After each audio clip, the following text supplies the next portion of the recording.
we're hoping that the Cardinals can get off a fast start here, Damon, in 2024. A big part of that is going to be the rejuvenation of their defense, which, unlike the offense, right? I'm repping my Maserati Marv t-shirt now.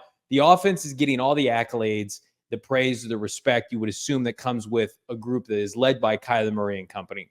The defense, they're going to need some unsung heroes to step up and show out for this team to at least be competitive defensively.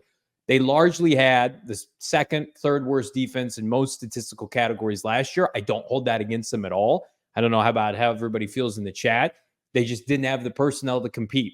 Well, in free agency, they added a couple defensive tackles and then a couple sneaky kind of under the radar signings, including one Mack Wilson, linebacker from originally the Cleveland Browns, played for the New England Patriots, Bill Belichick. He is our headline player today as we preview the linebacking core. Very poetic. Damon, Mack Wilson, this revamped linebacking core for the Cardinals. What do you like about it? Yeah, I mean, I think honestly, like, can I be honest? I don't really like it that much. Okay. I think I'm going to take the stance of I'm going to maybe value them less than a lot of people are going into this season.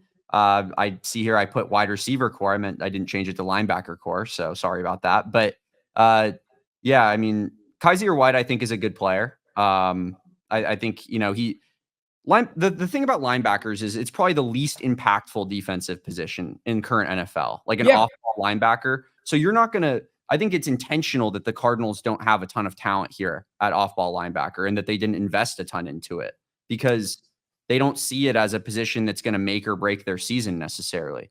So I think that's a great point. So like to me, it's the running back of the defense.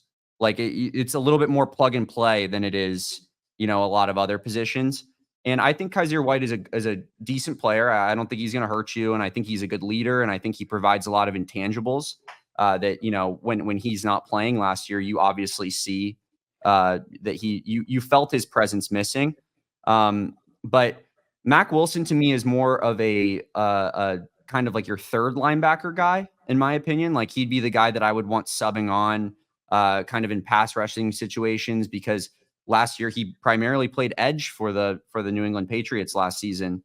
And because he came in for injured guys like Josh Uche.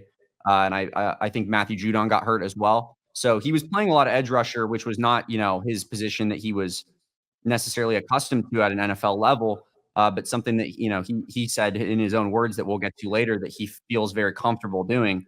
And I think he's a guy that, like I said, I'd like to throw him on in third down situations, let him pin his ears back, rush the passer. I think he's a decent player. I don't think he's a bad player, but I wish that the Cardinals, I maybe do wish they had one more guy that I felt comfortable was kind of like in that Kyzir White role of like being a kind of set in stone starter.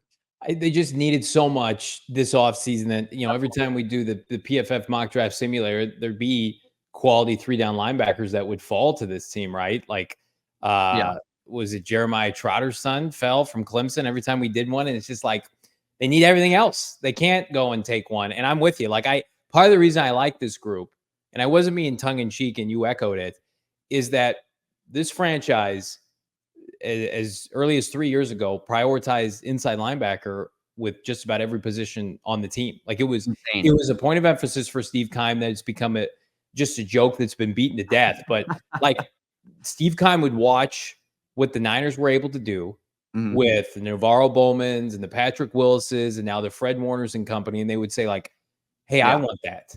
And it's like, well, no, that's just a part of their defense. And by the way, they found those guys in the mid to late rounds. Like Fred Warner was a day 3 pick, a day 2 to day 3 pick.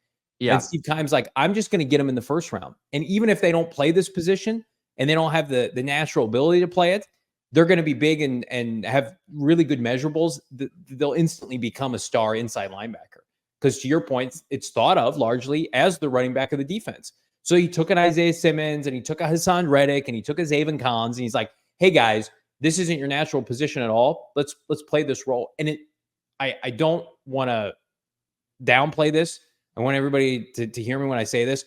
Those decisions specifically, and Keim had a lot of bad ones, were the most impactful in literally setting this franchise personnel department on fire. Like what he Yeah. did trying to convert multiple inside line or first round picks into inside linebackers put the Cardinals where they were at this time last year. And so Jonathan Gannon says, okay, I'm going to get Kyzir White, who played for me in Philadelphia, who was my captain, who's going to come here and help set the culture, right? Yeah. Is he a little older now at this point? Is he coming off injury? Absolutely. But again, somebody that you feel like you're going to get quality football from, opportunistic, had an interception last year against CJ Stroud, like can do a lot of good for you, right?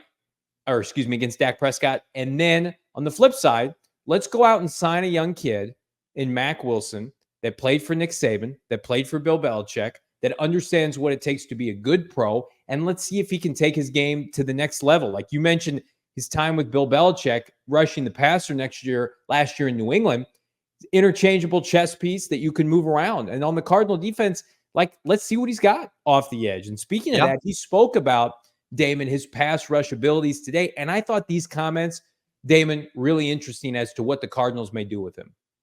Yeah, I mean, I rushed in college a little bit, kind of played outside linebacker in high school as well. So it was always there, and I just feel like Coach Mayo and Coach Belichick gave me an opportunity to kind of showcase that when I got to New England because I didn't do it in Cleveland. And, I told them I can pass rush.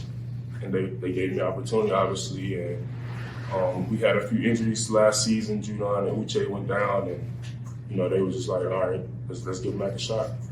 And, I just knew I knew I always had it, athletically. I can bend, I can do a lot of things that, people don't know. And then when I'm out there, honestly, I just feel like I can't be stopped, especially on the edge. Like it's a different feel when I'm on the edge, honestly. Like if I get a good get off, like it's wraps. I feel like. Can I just give you a hot take? I would rather see Mack Wilson rushing the passer than Dennis Gardeck. I'm sorry. Like I think he's got a little bit more upside, cachet. There's the unknown. He's a better athlete. Like if you want to put him in on like coverage downs, his ability to kind of move sideline to sideline is intriguing. But like, if they're like, hey, Johnny, can Mack Wilson come in on third down? I'm willing to be open to it. It's one of the things I'm looking forward to this preseason. I just want to I want to be clear. I like Mack Wilson a lot. I think he's a great chess piece for this team, for Jonathan Gannon, Nick Rawlis, and I think he can contribute a lot because of how versatile he is. I think it's like that's the type of player you want as a depth piece of your team, right? Guys who can play multiple roles, who are comfortable doing that. I just like personally, I wish that we had more of a set in stone off-ball linebacker starter over him so that he could rush the passer a little bit more like we're talking about, because his PFF grade last year was the highest he's ever received. And PFF isn't everything, but he got an 81.5 primarily playing edge rusher last year. That's pretty damn hard to do, Johnny. Like an 81.5 grade is elite for context. So then you look back at his 2022 season where he played off ball and it was a 47.1.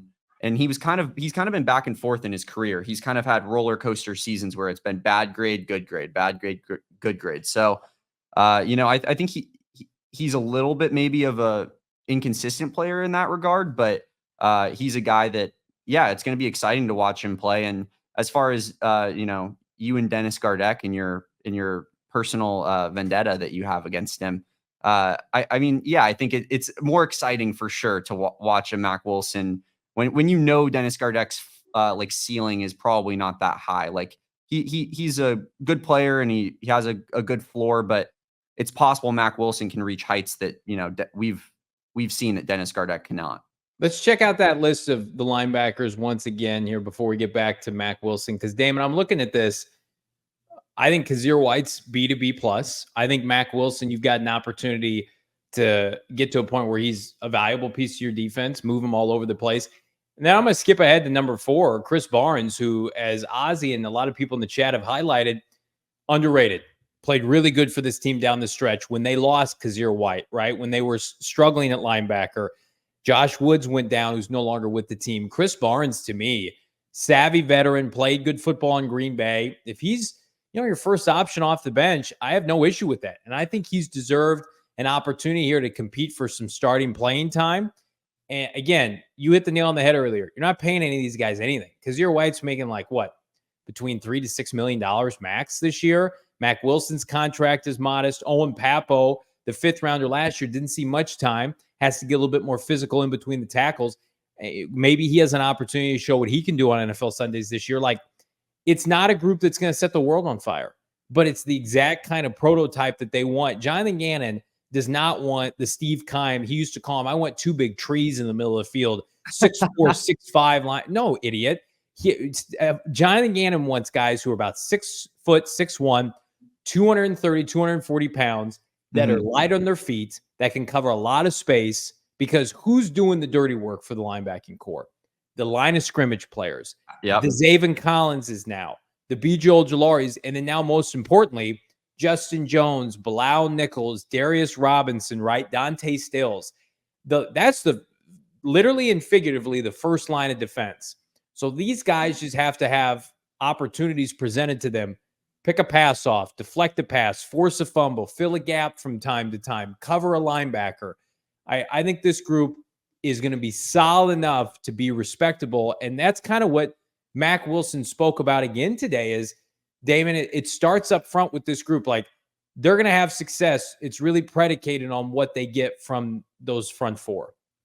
Yeah, for sure. Let's hear Mack Wilson talk about that. Yeah, I mean, stopping the run it starts up front, honestly. Bilal, Justin, Zaven, BJ, all those defensive guys up front, we harp on telling them to start with you guys. Like, they can't run the ball if you guys playing physical up front, getting off the ball. And, just at the second level, third level, linebacker, safety play and things like that, we gotta be, we gotta have a killer instinct, when it comes to guys want to run the ball. Like, if somebody want to run the ball on us, we gotta make them pay. That's how I look at it. Right. Like, I love when teams run the ball. Like, I mean, show me you a man, and because I'm gonna come downhill. I know Kyzir gonna come down here. I know KB gonna come down here. I know Buddha gonna come flying downhill. So it's gonna be exciting to see, honestly. Like, I'm super excited about that. Yeah, I mean, a lot of good comments there, echoing kind of what we've said this entire offseason, Damon, is like, back 7, even with the unknowns, and we talked about it at cornerback yesterday, back 7's in pretty good shape. Like, yeah, athletes, solid players, not going to embarrass themselves. The success of this defense is going to come with those 4 guys on the line of scrimmage. End of story. And I think I asked my friends earlier today, because they're big Patriots fans, what they thought about Mack Wilson. They said that he's really good against the run.